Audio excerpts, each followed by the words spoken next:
5, 4, 3, 2, 1. Começa agora a aula mais divertida do mundo.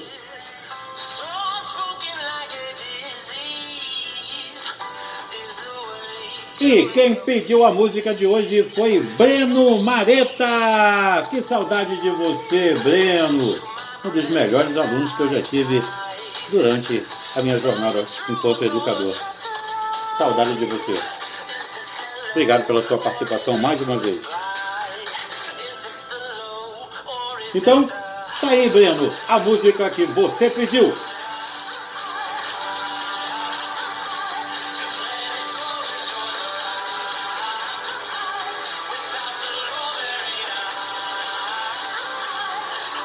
Aê! O Breno era o meu ajudante lá no colégio, quando tinha as aulas online, era ele que recebia os colegas que estavam em casa para poder entrar. O Breno me ajudava fazendo, inclusive, as aberturas das aulas. Parabéns, Breno. Continue dessa forma. Você é um garoto maravilhoso. Bom, hoje estamos comemorando a incrível marca de 22.431 visualizações. Então, bota a exclusiva, meu filho. Dá trabalho para fazer. Agora sim. Agora sim. Minha querida e linda turma de terceira série, turma de geografia.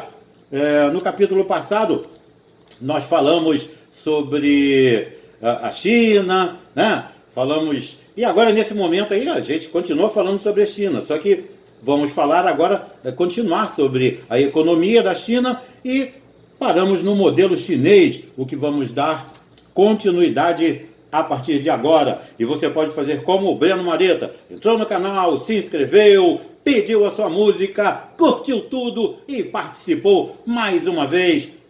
Beijo no seu coração, Breno Mareta. Um abraço muito apertado para você. Coisa linda! Vamos lá então, seguir o nosso programa, que é modelo chinês. Sim, agora que já falamos sobre a economia, né? Falamos sobre o plano quinquenal, falamos sobre as 4 modernizações, que foi ali a agricultura, a indústria, a defesa nacional e a ciência e tecnologia. Bom, o modelo chinês, ele pautou-se na adoção de uma prática econômica denominada Joint Venture. Olha que nome chique. Isso é o seguinte: as empresas estrangeiras que desejassem se instalar no país deveriam necessariamente se associar a uma empresa local, geralmente uma estatal. Com isso, o governo conseguia pelo menos que uma parte do capital estrangeiro se mantivesse ali no país. Além disso, as multinacionais deveriam instalar as suas fábricas em territórios específicos, previamente determinados em uma legislação específica, nas chamadas ZEES, ou seja, Zonas Econômicas Especiais. Apesar dessas exigências, a China, ao final da década de 1990, tornou-se o maior receptor de investimento estrangeiro de todo o mundo. Bom, por quê? A China, dentre outros aspectos, vamos citar o seguinte: ela tem uma mão de obra barata e abundante, porque por ser o país com a maior população do mundo, a China possui um dos maiores mercados de reserva. Isso uma enorme quantidade de trabalhadores em busca de emprego. Com isso, a tendência é que os salários se mantenham baixos, o que aumenta a geração do lucro por parte dos donos dos meios de produção, como diria Karl Marx.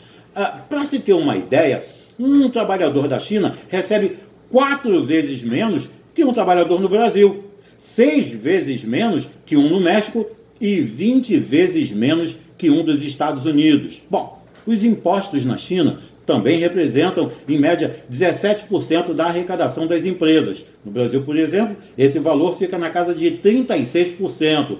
O território chinês, ele apresenta valiosas reservas minerais dos mais diversos tipos, como carvão mineral, manganês, urânio, zinco, o tungstênio também. Além disso, a produção de produtos primários usados na produção também é acentuada, o que garante um bom funcionamento das indústrias estrangeiras que se instalam no país. Apesar de ampla abertura de mercado e da rápida adoção do modelo ocidental de consumismo, a China ainda é considerada como um mercado a ser explorado. Isso porque boa parte da sua população não tem acesso a padrões mínimos de consumo, o que deve se alterar aí nos próximos anos, dando poder de compra a milhões e milhões de chineses. Com isso, o país se torna uma verdadeira mina de ouro para produtores industriais dos mais diversos setores, principalmente nas áreas de tecnologia e também de alimentos. Bom, no começo do século XX, as coisas começaram a mudar. Foi lá em 1905 que foi fundado o Kuomintang. O Kuomintang é o partido nacionalista lá daquela época. Foi criado lá por Sun Yat-sen. E em 1911, nacionalistas chineses, a comando do Kuomintang, chefiaram uma revolta que derrubou o imperador e proclamou uma república. Eles sonhavam com um Estado democrático que estimulasse a modernização econômica da China. Mas as coisas não foram lá como o Sun Yat-sen imaginava, porque depois da sua morte, lá em 1925, o Kuomintang passou a ser liderado por Chiang Kai-shek. E o novo governante chinês aproximou-se dos países ocidentais porque ele precisava de segurança para garantir o seu domínio político sobre toda a China. Mas o Chiang Kai-shek tinha agora um rival a enfrentar, o Partido Comunista da China. Pelo menos eles se diziam comunistas, o chamado PCC, fundado em 1921. O Kuomintang, ele perseguiu seus opositores, assassinando milhares de ditos comunistas. O chamado Massacre de Xangai, em 1927, é um bom retrato sobre isso. A fuga, então, desses comunistas foi um verdadeiro escândalo. Na longa marcha, liderados, então, pelo Mao Tse-tung, eles percorreram 1000 léguas sob o fogo das tropas do governo chinês. Depois de mais de 200 combates, enfrentando deserto, neve e floresta, esses sobreviventes chegaram ao noroeste da China, praticamente inacessível ao inimigo. A Segunda Guerra Mundial tinha começado mais cedo para os chineses. Desde 1937, que o Japão havia declarado guerra total para submeter a China. Para enfrentar o inimigo, o PCC e o Kuomintang acertaram uma trégua. Mas, na verdade, os generais do Kuomintang foram dominados pela corrupção. Então, a liderança da luta patriótica contra os japoneses passou para o Mao Tse-tung e o PCC. Com isso, os ditos comunistas ganharam um enorme prestígio junto à população. Quando a Segunda Guerra acabou, lá em 1945, quase ninguém mais acreditava no Kuomintang. Os guerrilheiros do Mao Tse-tung agora formavam um poderoso exército vermelho, com centenas de milhares de camponeses armados.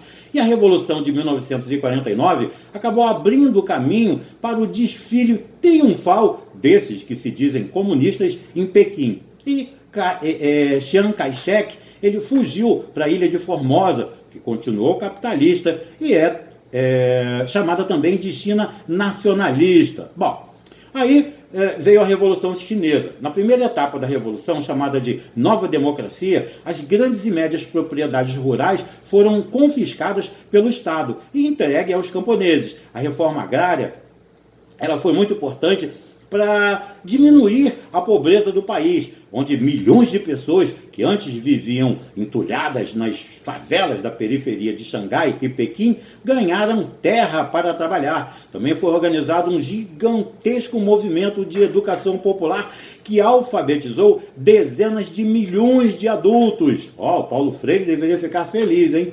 As mulheres, que até então eram tratadas como servas domésticas, ganharam igualdade de direitos com os homens.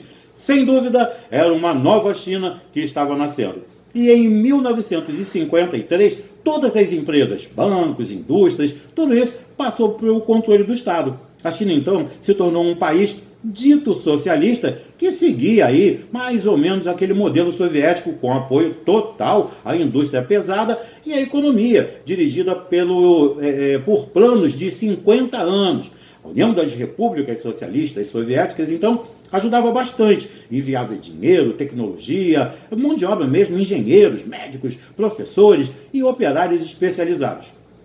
De 1958 a 1962, os chineses arriscaram o grande salto para frente, que era um ambicioso plano de desenvolvimento econômico. Eles chegaram a sonhar e se tornar um país desenvolvido no prazo de apenas 10 anos. Bom, os camponeses se organizaram em grandes cooperativas, chamadas comunas rurais. Cada comuna era uma fazenda coletiva, onde tudo pertencia a todos e eles trabalhavam em cooperação, com milhares de famílias camponesas.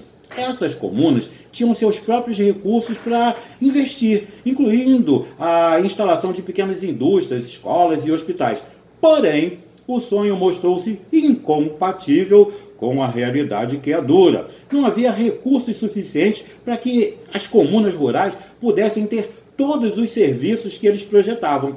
Para piorar a situação, aconteceram grandes enchentes que destruíram plantações, provocaram fome e o grande salto para frente, então, tinha fracassado. O resultado, então, foi uma terrível epidemia de fome que matou milhares de pessoas. Bom, o modelo econômico adotado pela China na gestão do Deng Xiaoping ele inseriu o país definitivamente no comércio internacional. Esse crescimento vem ocorrendo a taxas impressionantes desde 1990, com uma taxa média de crescimento do PIB, também conhecido como Produto Interno Bruto, de 9,3% ao ano. É de causar inveja, né? O problema para a China nessa economia é a excessiva dependência de um modelo industrial e de exportações, o qual requer uma produção em escala crescente. Isso tudo para criar a quantidade de empregos que seria necessária para atender a nova e crescente força de trabalho, e aquela foi e é dispensada no processo de estruturação das indústrias estatais chinesas. Esse ciclo requer 3 pontos importantes: investimentos ascendentes, crescimento de crédito e um preço de aço favorável. Os 2 primeiros pontos têm sido providenciados com enormes reservas que o governo chinês vem acumulando com sucesso e um processo de desvalorização do yuan vai favorecer ao terceiro. O governo chinês mantém um ritmo desse crescimento ao criar um grande número de projetos para alimentar esse ciclo abundante. Uma das maneiras encontradas pela China para sustentar esse ritmo é uma mudança seletiva dos investimentos industriais e estatais, conforme a demanda dos mercados mundiais. Então, a China tem registrado altas taxas de crescimento, mas não se vê razão para enxergar exagerado otimismo quanto ao seu desenvolvimento no futuro, porque a China ainda carrega muito das características de um país em desenvolvimento, juntamente com problemas herdados do seu chamado passado histórico. Bom, a fim de fazer avançar o desenvolvimento nacional por trilhas bem delineadas, o país está dando mais atenção a um modelo de desenvolvimento rápido, a qualquer custo, mais equilibrado, desenvolvimento entre as áreas urbanas e rurais, mais equilibrado desenvolvimento entre diferentes regiões, mais equilibrado desenvolvimento de objetivos econômicos e sociais e mais equilibrado desenvolvimento entre pessoas e meio ambiente. Que legal, né? O ponto de partida da China foi uma altamente centralizada instituição de planejamento econômico, em que o governo tinha total controle em termos de recursos humanos, materiais e financeiros. As empresas não tinham nenhuma autonomia nesse gerenciamento de negócios e os indivíduos não tinham nenhum direito e oportunidade de escolha. Assim, a transformação ou construção do mercado, chamado de marketization, é um processo de crescimento dos fatores de mercado e um processo de construção do mercado orientado pelo governo. Por quê? Bom, a China ela tenta ganhar tempo desse desenvolvimento de economia de mercado. O desenvolvimento natural de economia de mercado, na verdade, é um processo espontâneo em todos os seus aspectos e pode levar tempo até que atinja o nível de maturidade. Uma outra coisa, a China tem que avançar seu processo de construção do mercado sobre as bases de uma economia planejada altamente centralizada. O obrigatório planejamento estatal desempenhou as funções de distribuição de materiais, decisão sobre o que produzir, equilíbrio na demanda de insumos, nível de preços, normas de produção e etc. E a construção do mercado na China tem que enfrentar uma estrutura de economia dual, a coexistência de uma relativamente desenvolvida economia industrial e uma economia rural que é muito atrasada. Tem também a construção do mercado na China, que tem que enfrentar complicadas condições internacionais. O mesmo fenômeno teve lugar nos países do Ocidente, num período das economias nacionais relativamente fechadas. A China tem que enfrentar, então, a competição internacional desde o início da construção do mercado. Sim, uma outra questão é justamente a construção do mercado na China, que tem que se haver com restrições culturais e tradicionais, porque a China é uma nação em que em que falta tradição da cultura de mercado como um todo. E a China foi o país que mais recebeu medidas anti-dumping. Na verdade, os produtos chineses também foram os maiores alvos de novas investigações por parte dos países membros da OMC, a Organização Mundial do Comércio, né? Segundo o relatório divulgado por eles mesmos.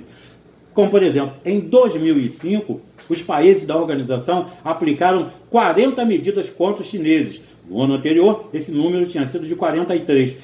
O dumping, pessoal, na verdade, ele é uma prática desleal de comércio, em que uma mercadoria é vendida no mercado externo por um preço inferior ao aplicado no mercado do próprio país produtor. Essa manobra comercial tem como objetivo fazer com que as empresas que as utilizam consigam oferecer preços mais baixos e, assim, diminuir, em alguns casos, até mesmo eliminar a concorrência. Na verdade, a função de mecanismo anti-dumping é a de oferecer proteção seletiva e temporária aos setores prejudicados pela concorrência. Em 2005, pelo segundo ano consecutivo, houve uma queda no número de aplicações de medidas de proteção contra o dumping e representa uma queda de 13% em relação a 2004. Para vocês terem uma ideia, no mundo inteiro tem se buscado, na Organização Mundial do Comércio, medidas de salvaguarda com os produtos chineses, tanto europeus, americanos, emergentes, como o Brasil, o México, procuram elaborar medidas junto à OMC para tornar os seus produtos mais competitivos e tentar barrar, pelo menos um pouco, a importação desmedida desses produtos chineses, que aumentam a tecnologia a cada dia e o preço aumenta muito pouco. Bom, a indústria e todos os outros setores da economia chinesa investem em tecnologia e qualidade e fica difícil competir com eles porque eles têm produtos de qualidade e preço baixo igual à exportação chinesa em grande volume. A China sofrerá uma grande crise ambiental até o próximo ano, se não mudar o seu modelo de desenvolvimento econômico. Na verdade, essa grave crise ambiental estava prevista para o ano de 2020 e, segundo os cálculos da Administração Estatal de Proteção Ambiental, e eles publicaram, inclusive, isso, né? Bom, a carga da contaminação que eles colocaram seria duplicada até o ano passado se o ritmo de poluição fosse mantido. E, nesse mesmo ano, a China terá consumido quase todas as suas reservas de minerais e só restarão 6 dos atuais 45 principais recursos minerais que existem no país. O gigante asiático está utilizando os seus recursos e contaminando o seu meio ambiente, o ar e a água, para poder fabricar bens destinados a todos os países do mundo. E, bom, a atual contaminação ela é muito pior do que as que sofreram os países ocidentais durante a sua decolagem econômica, ainda segundo essa fonte lá de Yuan, já que a renda per capita dos chineses oscila aí basicamente entre $400 e $1.000 por ano, enquanto em países mais desenvolvidos a poluição piorou ao subir de 3.000 para $10.000. Bom, A China é o primeiro país do mundo em consumo de água e o segundo em consumo de energia e emissão de dióxido de carbono, segundo a agência de notícias Xinhua.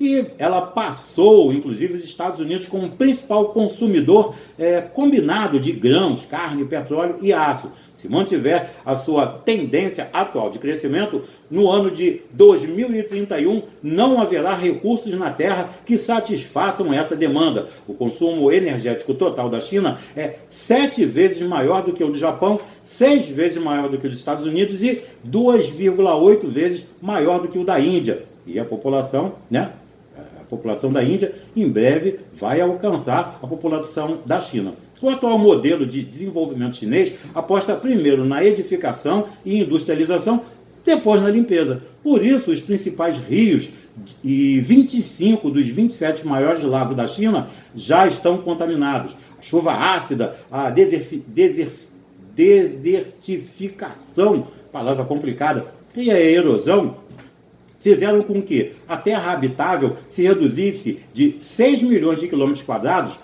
lá em 1949, para apenas 3 milhões hoje. O especialista que estava mostrando sobre esse crescimento verde, ele disse que a China deveria mudar já o seu rumo de desenvolvimento na busca justamente de um crescimento verde ou ecológico, para evitar a degradação ainda maior dos seus recursos. E os governos de Pequim têm evidentes e bem definidos interesses geopolíticos. Em primeiro lugar, a recuperação de Taiwan, denominada pelos ditos comunistas de província rebelde. Em hipótese alguma, a República Popular da China aceitaria uma declaração formal de independência de Formosa, que se auto-intitula de República da China. Sem dúvida, qualquer atitude nesse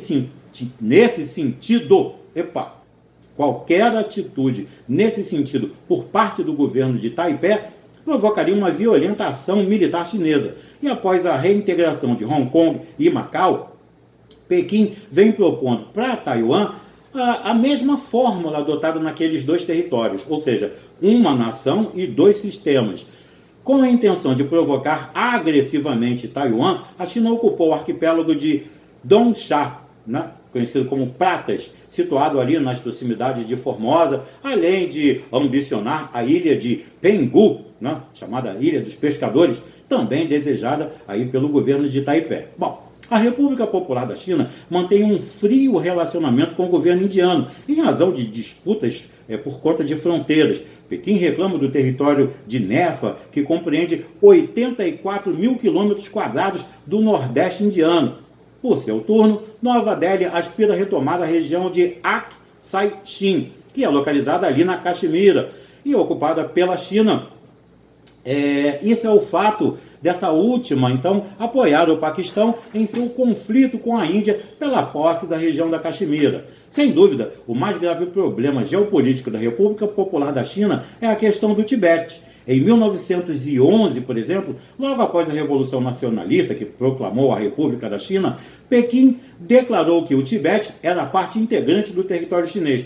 Somente em 1950, as intenções chinesas se materializaram, quando tropas do Exército Popular de Libertação ocuparam a área. E em 1959, nacionalistas tibetanos, defendendo ali seus valores culturais e as práticas religiosas budistas tradicionais, promoveram um levante contra o governo comunista, sendo literalmente esmagados. O fracasso da insurreição fez com que o grande líder religioso do Tibete, o Dalai Lama, fugisse para onde?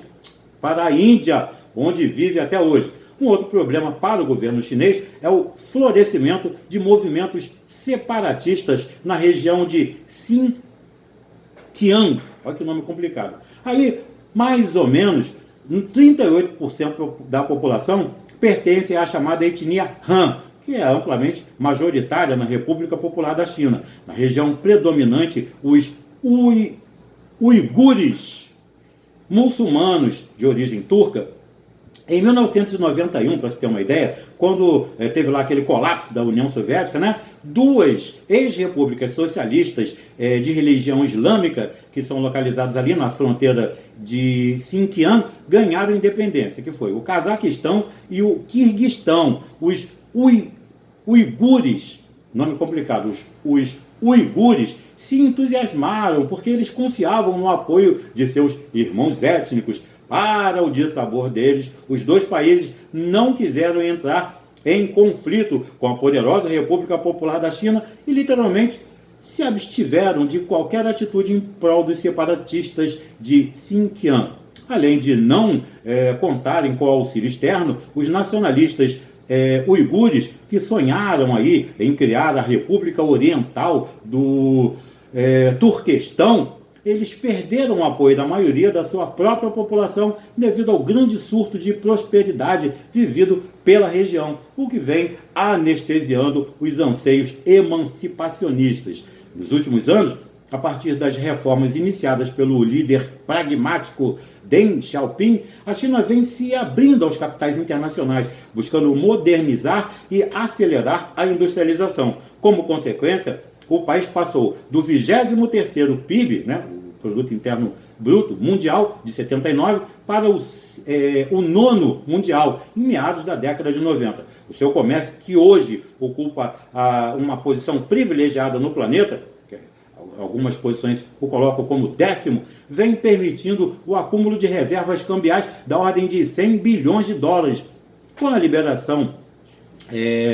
liberalização, melhor colocando, econômica, foram criadas nas áreas litorâneas mais 10 zonas econômicas especiais, onde floresce a economia de mercado com a participação de empresas e capitais internacionais. E ao longo dos anos 90, mais de 200 bilhões de dólares foram investidos nessas áreas, revolucionando o sistema produtivo industrial e modernizando totalmente o país. Atualmente, a China é considerada pelos Estados Unidos da América um país comercialmente privilegiado, o que amplia as cotas de importação de produtos chineses para os mercados norte-americanos. Mas há um obstáculo a ser suplantado. Esse status de país economicamente favorecido tem de ser anualmente renovado pelo Congresso dos Estados Unidos da América, que impõe à China uma série de condições para essa renovação. Além disso, o fato do governo de Pequim não aceitar as leis internacionais que regulam os direitos autorais e as patentes industriais tem impedido a sua aceitação como membro da OMC, a Organização Mundial do Comércio. E os governos ocidentais acusam, inclusive com razão, a China de praticar dumping social, porque ela indiretamente subsidia seus produtos por meio da utilização de mão de obra extremamente barata, além de prática de exploração do trabalho escravo de prisioneiros. Bom, eu acabei me estendendo um pouquinho além do que deveria, então para o próximo bloco da próxima semana nós vamos falar sobre a questão da Índia e da Caxemira. Então, não se esquecendo que nós não estamos em férias, e sim em quarentena. Eu peço que tenham muito amor, muito carinho, muita paciência. Fiquem bem e até a próxima.